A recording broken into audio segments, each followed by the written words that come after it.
کہ آپ کے قانون سے، آپ کے دباؤ سے، آپ کے زور سے، آپ کے جبر سے ہم اپنے مذہب کو فارفٹ نہیں کریں گے. جب تک دنیا باقی رہے گی ہم مسلمان بن کر شریعت پر چلتے رہیں گے. ہم اس بل کو ریجیکٹ کرتے ہیں. مگر اگر کوئی ٹرپل طلاق کہے گا 3 سال کی سزا، جبکہ سپریم کورٹ نے کہہ دیا نان ایسٹ، شادی نہیں ٹوٹتی. جب شادی نہیں ٹوٹتی تو کس بات کی سزا دیں گے آپ؟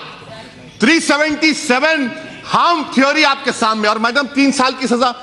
کمیونل رائٹ 148 153 295 میں 3 سال کی سزا. اور اگر کوئی گاڑی سے ٹکر کسی کو مارتا ہے، کوئی مر جاتا ہے تو 2 سال کی سزا. ارے بینتھم اور مونٹیسکیو کو پڑھ لیجئے. کوئی نیشنل لا سکول کے 4th ایئر کے اسٹوڈنٹ کو بٹھائیے، وہ آپ کو گیان دے دے گا. اور یقیناً یہ بات صحیح ہے کہ اسلام میں شادی ایک کانٹریکٹ ہے. میں آپ کو تجویز پیش کر رہا ہوں. کنڈیشن لکھیے کہ اگر کوئی مسلمان نکاح نامے میں لکھیے اگر ٹرپل طلاق دے گا تو مہر کا جو اماؤنٹ ہوگا اس کا ڈبل ٹرپل دینا پڑے گا. اس کا وائلیشن ہوگا تو جیل جاتے آپ. کانٹریکٹ ہے، کانٹریکٹ کا وائلیشن ہے. آپ یہ بھی بتا دیجئے، آپ یہ بھی لکھ سکتے تھے کہ اگر کوئی 3 بار کہے گا تو 1 بار ہے. وہ بھی نہیں کرتے آپ. اس کا بھی پروویژن ہے. مگر مقصد کیا ہے کہ جیل کو بھجانا. ان کو خواتین سے محبت نہیں ہے. سبسٹنس الاؤنس کون دے گا؟ ایک مہیلا کیا چاہتی ہے میڈم؟ اس کے سر پر گھر رہے، چھت رہے، ٹیبل پر کھانا رہے، بچوں کے لیے فیس کا انتظام ہو جائے. آپ کریں گے؟ آپ کریں گے ہم لوگ؟ اچھا میڈم مجھے پوچھنا چاہ رہا ہوں، شائرہ بانو تو بی جے پی میں آ گئی، کیا کیا آپ نے اس کا بتائیے؟ کچھ کیا آپ نے اس کے لیے؟ میڈم میں ختم کر رہا ہوں. میڈم ختم کر رہا ہوں. میڈم میں ختم کر رہا ہوں. میڈم میں ختم کر رہا ہوں. میڈم کیونکہ یہ جو قانون بنانے جا رہے ہیں میڈم، یہ راست طور پر مسلمانوں کی، آپ دیکھیں میڈم سیکشول مائنورٹیز کو 377 میں چوائس دے دیا گیا. ریلیجیس مائنورٹیز کو کیوں نہیں ملے گا؟ ہندوستان کے کانسٹیٹیوشن میں چوائس جورسپروڈنس ہے، مجھے نہیں ملے گا. آپ کا قانون ریلیجن کے خلاف ہے. آپ پولیرٹی کو ختم کرنا چاہتے ہیں. اس سے صاف ظاہر ہو گیا آپ مسلم خواتین کے انصاف کے لیے نہیں، بلکہ آپ کا نشانہ اس وقت ثابت ہو گیا جب سپریم کورٹ میں اس وقت کے اٹارنی جنرل نے کھڑے ہو کر کہا کہ ہر قانون کو مٹا دو. شاہنواز ہمارے مختار صاحب، شیعہ کا جو سیگا کا قانون ہے وہ بھی ختم ہو جائے گا، خیال رکھیے. اور آخر میں میڈم پورے ملک میں می ٹو موومنٹ ہوا. می ٹو موومنٹ، خواتین نے نکلا. کہاں وہ منتری جو پچھلے بار کھڑے تھے یہاں پر؟ کہاں گئے بتائیے؟ کہاں گئے وہ بتائیے؟ اور آپ ان کو پناہ دے رہے ہیں اپنی پارٹی میں.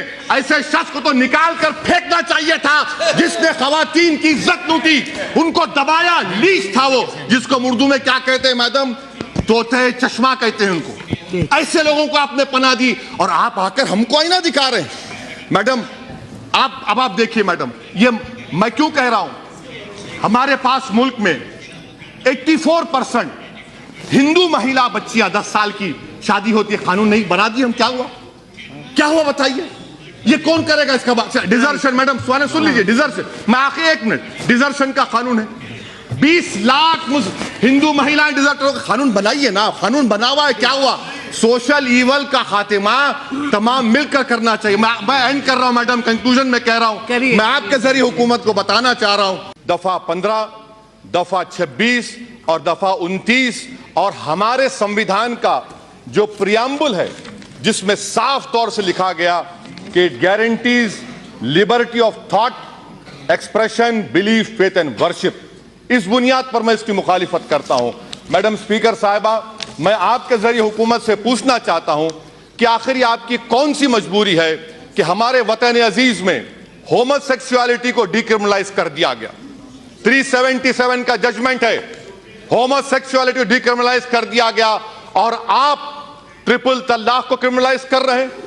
ایک مرد اور مرد، ایک خاتون اور خاتون اپنے ساتھ رہ کر جو بھی کرنا چاہے کر سکتے ہیں. اس پر آپ کو آپتی نہیں ہے. آپ کو آپتی ہے کہ ٹرپل طلاق کو کرمنلائز کیا جا رہا ہے. کیوں کیا جا رہا ہے؟ کیونکہ استعمال ہمارے خلاف ہوگا.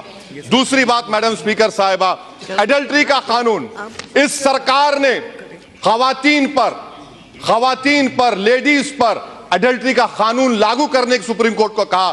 سپریم کورٹ نے اس کو ڈیکرمنلائز کر دیا گیا. اور آپ ایڈلٹری کو سپریم کورٹ نے ڈیکرمنلائز کر دیا گیا، آپ کو خاموش بیٹھے رہے، مگر ٹرپل طلاق کا معاملہ کرمنلائز کر رہے ہیں.